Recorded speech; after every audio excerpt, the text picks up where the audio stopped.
Kisah nyata satu keluarga masuk Islam setelah anaknya meminta ini. Kisah berikut ini merupakan sebuah kisah nyata. Semoga ada hikmah dan pelajaran penting yang bisa kita ambil hikmahnya. Sebuah perjalanan panjang sepasang suami istri yang telah Allah beri hidayah untuk menerima Islam dengan penuh keyakinan. Cerita ini bermula dari sosok Agnes yang merupakan wanita Katolik yang sangat taat dengan ajaran agamanya. Setiap hari ia selalu pergi ke gereja untuk berdoa bersama dengan keluarga besarnya. Agnes yang Katolik tersebut ternyata memiliki seorang kekasih bernama Martono yang beragama Islam. Namun saat Martono melamarnya, ia berkata lebih memilih Yesus Kristus dibandingkan dengan cinta manusia. Ketegasan yang ada pada diri Agnes mulai menggoyahkan iman Martono untuk tetap berpegang teguh pada ajaran Islam. Meski Martono beragama Islam, akan tetapi kewajiban layaknya seorang muslim seperti sholat sangat jarang ia kerjakan.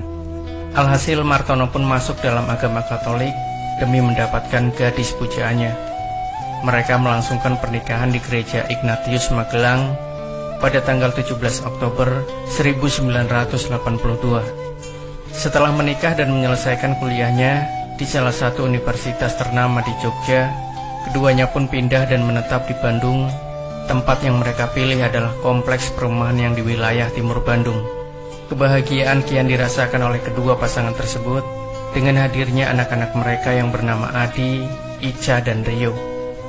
Di tempat barunya tersebut, Agnes dan suaminya mulai aktif mengikuti berbagai peribadatan yang dilakukan di Gereja Suryalaya Buah Batu Bandung. Suaminya yang saat itu menduduki kepala divisi properti PT Telkom Cisanggarung Bandung pun bisa dibilang memiliki pendapatan yang bisa membuat keduanya mampu hidup berkecukupan dan mampu menyisihkan sebagiannya untuk pemeliharaan gereja. Mereka berdua berinisiatif untuk membangun sebuah gereja yang berlokasi dekat dengan perumahan dengan mengumpulkan dana dari para tetangga sekitarnya yang beragama serupa, dan akhirnya pun sebuah gereja telah berhasil mereka dirikan. Yang mengherankan adalah sikap Martono yang masih sayang dan menghormati kedua orang tuanya dengan memberangkatkan keduanya ke Tanah Suci. Memang kedua orang tua Martono merupakan seorang muslim, sehingga sudah menjadi sebuah kebahagiaan bisa memberangkatkan mereka berdua untuk menjalankan rukun Islam yang terakhir tersebut. Walaupun Martono telah berpindah keyakinan.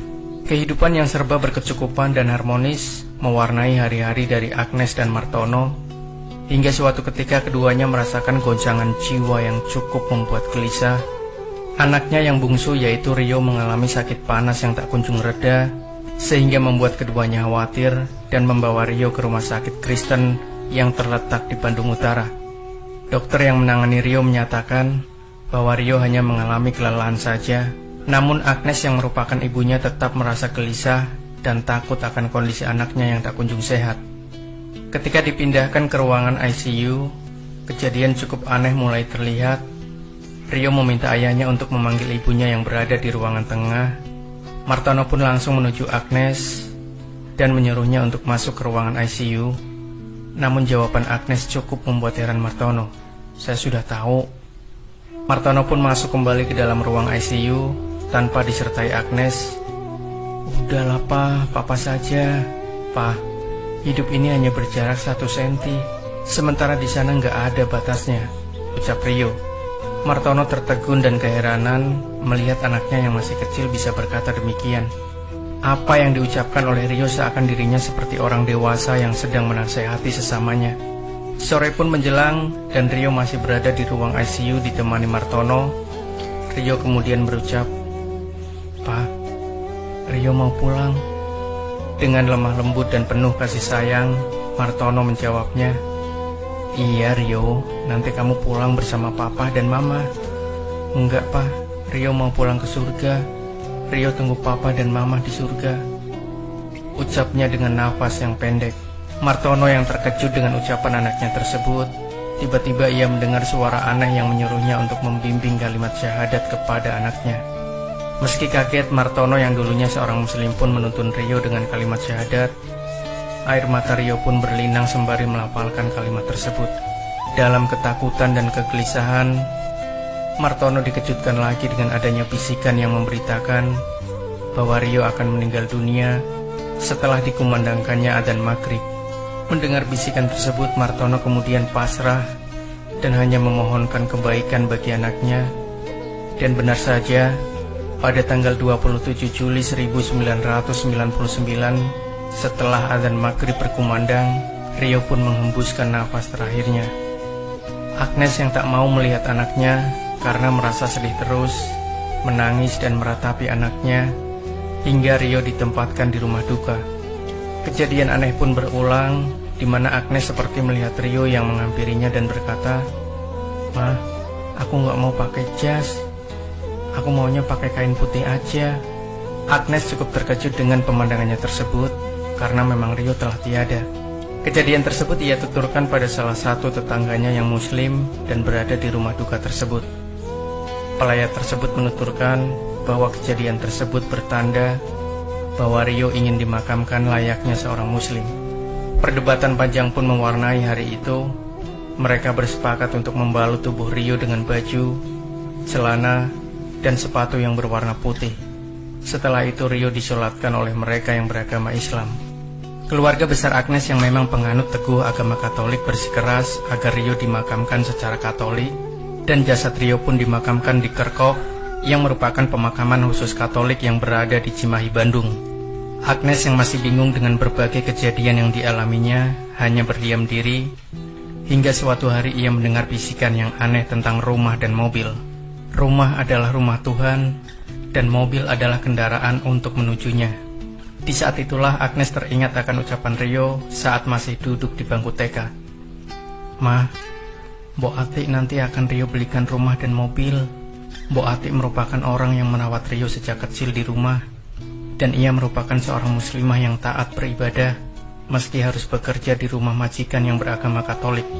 Agnes pun saat itu hanya bisa tersenyum sembari menjawab celoteh anaknya, "Kok Mama nggak dikasih sih? Mama kan nanti punya sendiri," sahut Rio. Setelah teringat hal tersebut, Agnes kemudian meminta Martono untuk mengecek ongkos haji saat itu. Ternyata dana yang dibutuhkan untuk berangkat haji adalah 17.850.000 rupiah. Sesaat setelah itu Agnes pun membuka uang duka yang tak pernah ia buka sebelumnya. Keheranan Agnes mulai memuncak karena nilai uang yang terkumpul ternyata sama persis dengan ongkos naik haji. Agnes kemudian menggantikan ucapan Rio dahulu sebagai cara untuk memberangkatkan Mbok Atik ke Tanah Suci. Hari berganti hari, Mbok Atik pun berangkat ke Mekah untuk menunaikan ibadah haji. Suatu hari ia menelpon sang majikan yaitu Agnes sembari menangis dan menceritakan bahwa ia bertemu Rio di Mekah. Rio yang sudah meninggal tersebut berpesan bahwa kepergiannya tak perlu dipikirkan. Ia merasa senang di alam yang baru. Jika ibunya merasa rindu, cukup berdoa saja. Pesan yang disampaikan lewat Mbok Atik tersebut bukannya membuat Agnes menjadi tenang, justru ia kini lebih stres dan mengharuskan untuk dirawat oleh seorang psikologi hingga 6 bulan. Satu hari pada saat Agnes tertidur lelap, ia dibangunkan oleh suara aneh pria misterius dalam mimpinya yang berkata, "Bukalah Al-Quran surat Yunus." Setelah heran dan penuh tanda tanya, Agnes pun kemudian mencari ke teman-temannya yang beragama muslim untuk menanyakan tentang kandungan surat Yunus. Bahkan ia sempat diberi Al-Quran oleh sepupunya, namun tak ada jawaban yang ia dapat dari surat tersebut meski telah dibaca berulang-ulang. "Apa sih maunya Tuhan?" teriaknya hingga ia tersungkur ke lantai di dalam rumahnya. Dinginnya lantai membuat hati dan perasaan Agnes sedikit demi sedikit tenang dan sontak berucap astagfirullah. Agnes kemudian membuka surat Yunus ayat demi ayat dan ia menemukan jawabannya pada ayat yang ke-49. "Katakanlah, tiap-tiap umat mempunyai ajal. Jika ajal datang, maka mereka tidak dapat mengundurkannya dan tidak pula mendahulukannya." Dengan berbagai kejadian aneh yang dialaminya, Agnes mulai mempelajari Islam dan berbagai sumber buku. Dan satu hari Agnes yang merupakan penganut Katolik berkata, "Ya Allah, terimalah aku menjadi seorang muslim. Aku tak ingin diislamkan oleh manusia lain." Agnes yang sudah mengucapkan kalimat syahadat langsung melaksanakan sholat meski harus secara sembunyi-sembunyi. Di tengah Agnes yang telah berpindah agama tersebut, suaminya masih tetap rajin menjalankan ibadah di gereja. Bahkan Martono selalu mengajak Agnes untuk ke gereja. namun Agnes menolaknya dengan berbagai alasan. Hingga suatu malam, Martono terjaga karena isak tangis yang didengarnya di suatu kamar.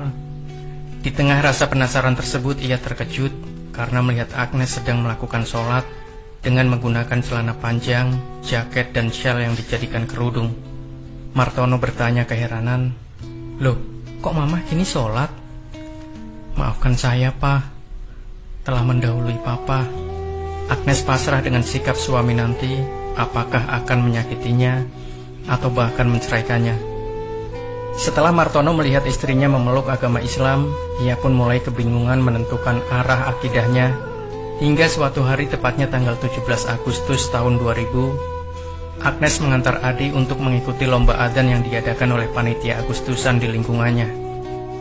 Cukup aneh memang, Adi yang masih beragama Katolik ingin mengikuti lomba adzan yang notabene merupakan aktivitas orang Muslim saat waktu sholat tiba. Sementara Martono yang diajak untuk ikut menghadiri justru menolak dengan alasan harus mengikuti upacara di kantornya. Dalam acara tersebut hadir pula psikologi Agnes, yakni Gangsa Raharjo. Ia mengatakan kepada Adi yang masih bersekolah di SMA Santa Maria untuk meniatkan adzannya bukan hanya untuk orang yang ada di sekitar, namun juga untuk alam semesta. Alhasil, adzan yang dikumandangkan Adi sangat merdu dan membuat siapapun yang mendengarnya terbawa haru. Ibundanya yang melihat hal tersebut meneteskan air mata hingga tak terbendung karena bercampurnya rasa haru dan bahagia. Adi pun menjuarai lomba adzan tersebut dan mengalahkan 33 peserta yang muslim. Setelah lomba usai, Adi dan Agnes kemudian pulang ke rumah. Namun apa yang didapatinya cukup mengejutkan, karena saat Agnes membuka pintu kamar, Martono yang tadinya berucap akan melakukan upacara justru tengah melakukan sholat. Agnes pun terkulai lemah dengan kejadian tersebut. Martono yang telah menyelesaikan sholatnya kemudian meraih tangan istrinya dan mendekapnya. Ia pun berucap, "Ma, Papa kini telah masuk Islam." Kesedihan bercampur haru membuat anak-anaknya mendengar dan mendekati keduanya. Dalam hidayah yang melingkupi orang tuanya, Adi dan Ica pun kemudian memeluk agama Islam. Keluarga yang dulunya Katolik itu akhirnya melalui babak baru dalam kehidupan sebagai Muslim secara terang-terangan. Bahkan Martono mewakafkan 7 hektar tanahnya untuk dijadikan pesantren Baitul Hidayah di Bandung. Subhanallah, ternyata hidayah Allah bisa datang pada siapapun dan lewat cara apapun. Allahu Akbar. Semoga kisah ini bisa memberikan inspirasi buat kita, bisa memberikan ibroh.